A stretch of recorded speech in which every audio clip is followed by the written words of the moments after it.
स्वागत है दोस्तों आपका हमारे YouTube channel MM study classes में। और आज हम पढ़ेंगे भटनेर का दुर्ग। भटनेर हनुमानगढ़ में पड़ता है। भटनेर का किला, ये भटनेर दुर्ग दिल्ली से मुल्तान जाने वाले दिल्ली से मुल्तान जाने वाला रास्ता था प्राचीन समय में, उसके मध्य में पड़ता है। दिल्ली से मुल्तान अफगानिस्तान, तो दिल्ली से मुल्तान जाने वाले रास्ते में मध्य में पड़ता है। मध्य में जो गगन नदी है, गगन नदी के किनारे है।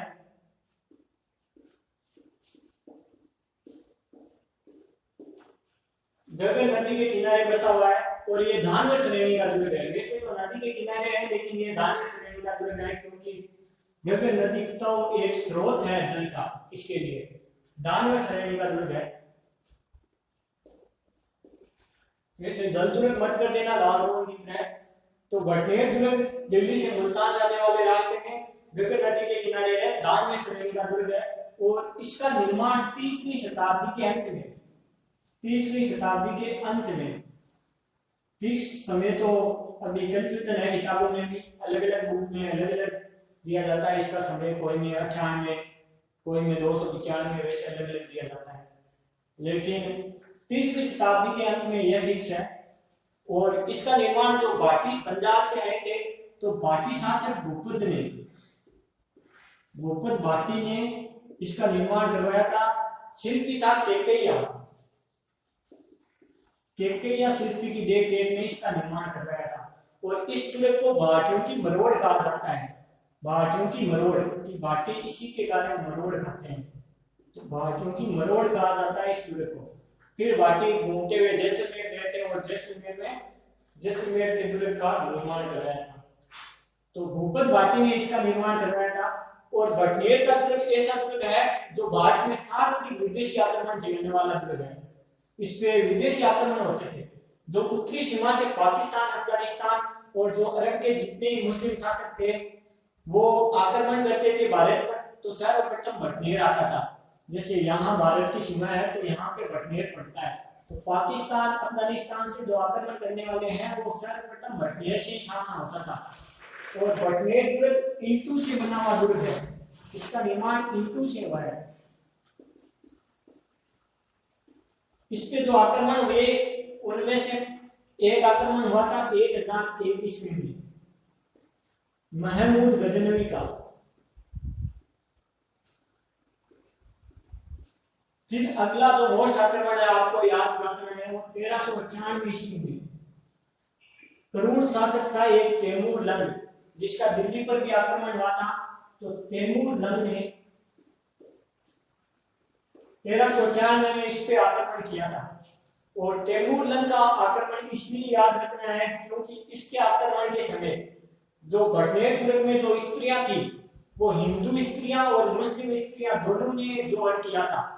तो ये राजस्थान का और भारत का एकमात्र ऐसा दौर है जिसमें हिंदू और मुस्लिम दोनों की स्त्रियों ने एक साथ जोहर किया था, हिंदू और मुस्लिम महिलाओं ने। इसलिए आपको ये याद रखना है। अब तैमूर लंग ने इस पे आक्रमण किया था, तो तैमूर लंग ने एक आत्मकथा लिखी थी अपनी, तुजुक ए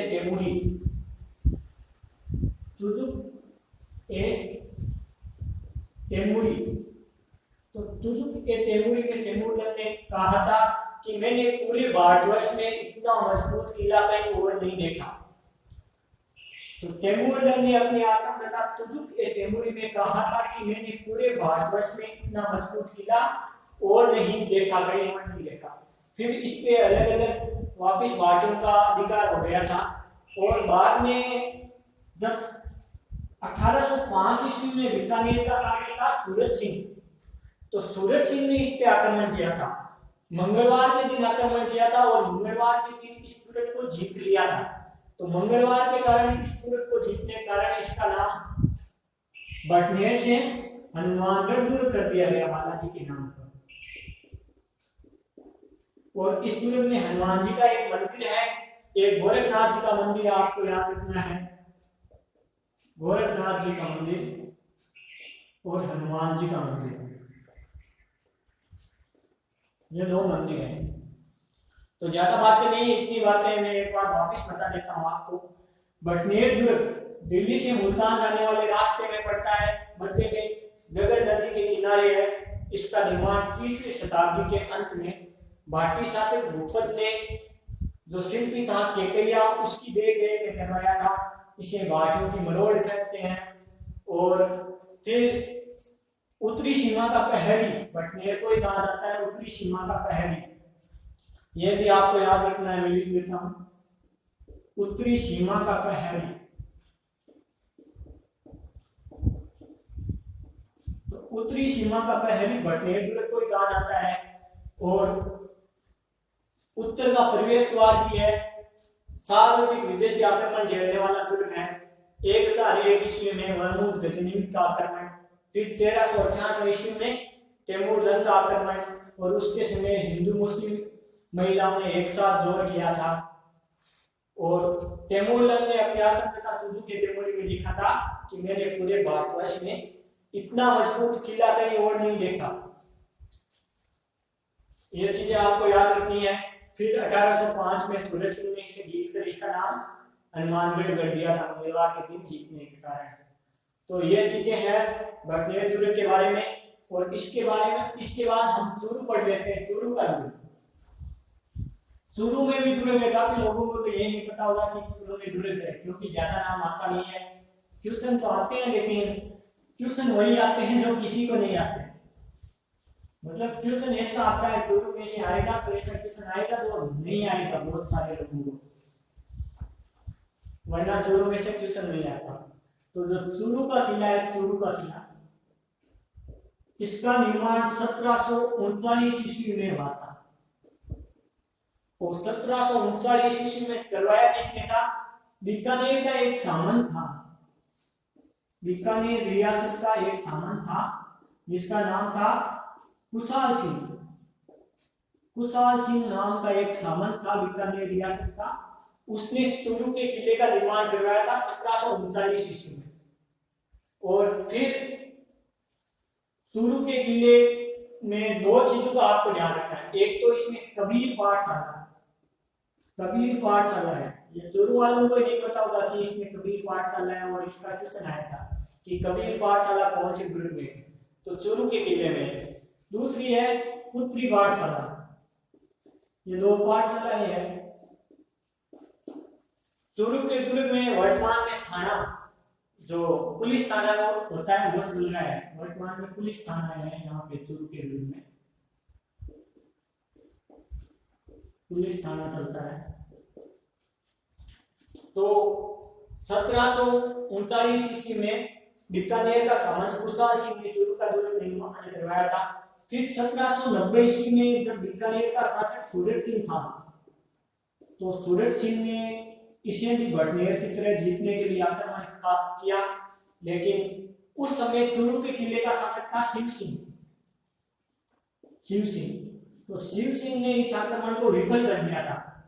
फिर दोबारा इस पे आक्रमण किया था 1814 ईस्वी में। जो अमरचंद सुराणा नामक व्यक्ति था, उसके साथ मिलकर आक्रमण किया था। अमरचंद सुराणा के साथ मिलकर सूरज सिंह ने वापिस 1814 में आक्रमण किया था।